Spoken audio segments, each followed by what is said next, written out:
Greetings, I'm Zachary Hepner. I'm pleased to share the Svar Torah with you for Parashat Shoftim.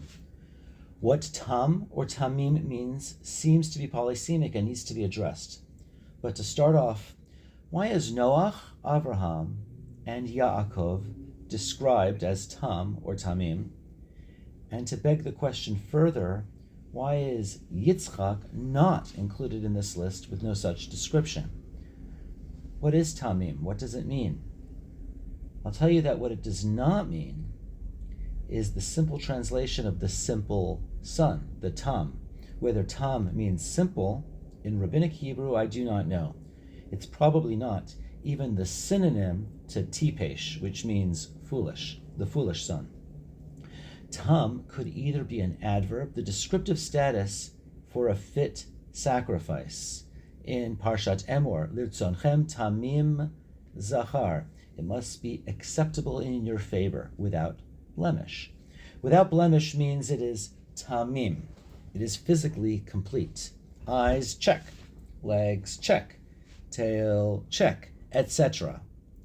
The other tamim is in Parashat Shoftim, which prohibits witchcraft and requires the Israelites to be tamim with Hashem, your God.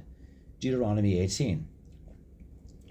When you enter the land your God is giving you, you shall not learn to imitate the abhorrent practices of those nations.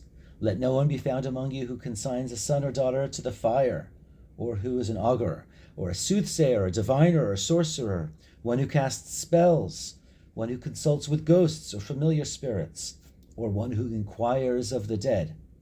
For anyone who does such thing is abhorrent to Hashem, and it is because of these abhorrent things that your God Hashem is dispossessing them before you. Tamim tihiyeh im Hashem Elokecha. You must be wholehearted with Hashem Elokecha.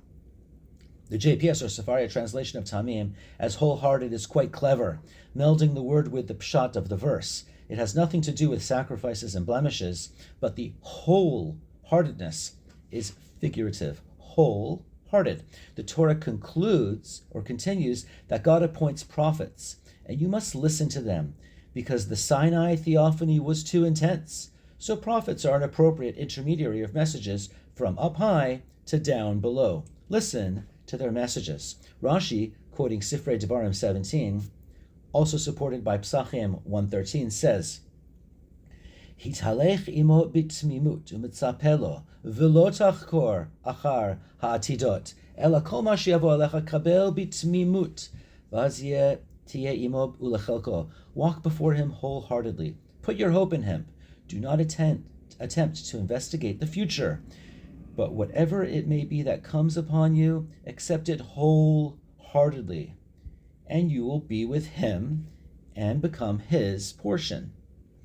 Hitalechimo bitmimut is not an oblique, but rather a direct link to Avraham, who is hitalech lefanai Tamim before his Brit Milah. Walk before me and be Tamim. And then Abraham is commanded on the circumcision. God is asking Abraham to perfect his body, but also his heart, both Tmimut. Parenthetically, and not so parenthetic, Abraham still worries about the future prior to the circumcision. Vayomer b'libo halaven me'ah shana yivaled v'im Sarah habat tishim shana teled. Can I, 100 years old, have a child, and Sarah, who's 90, have a child? What about Sarah during the Annunciation of Isaac? Now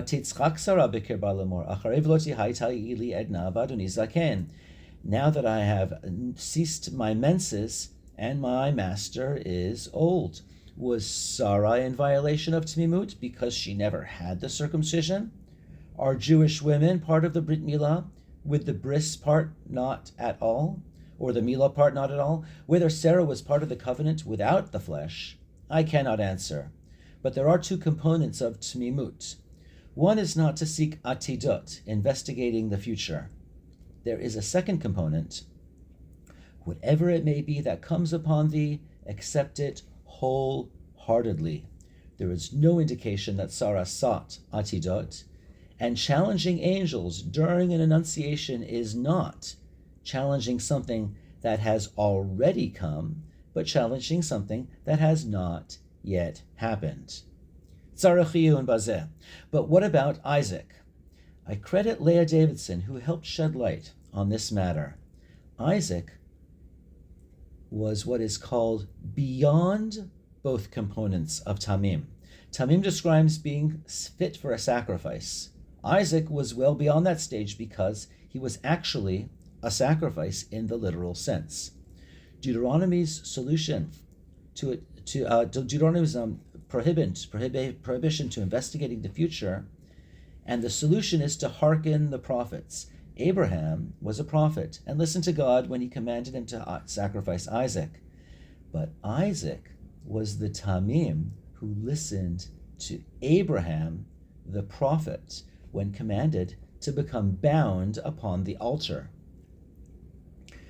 We have given two meanings to Tamim, the korban and the wholehearted element.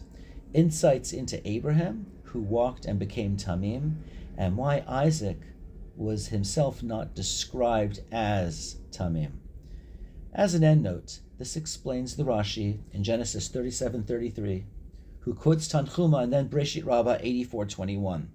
Aval Yitzchak haya yodea shehu chai, amar hecha galev hakadosh baruch hu, eino rotze legalot lo. Isaac knew that Joseph was living, but he thought, how dare I reveal it, since the Holy One, blessed be He, does not wish to reveal it. This demonstrates Isaac's wholeheartedness, as Rashi says in Dvarim, accept it wholeheartedly, and then thou shalt be with him and become his portion. Wishing you all a Shabbat Shalom.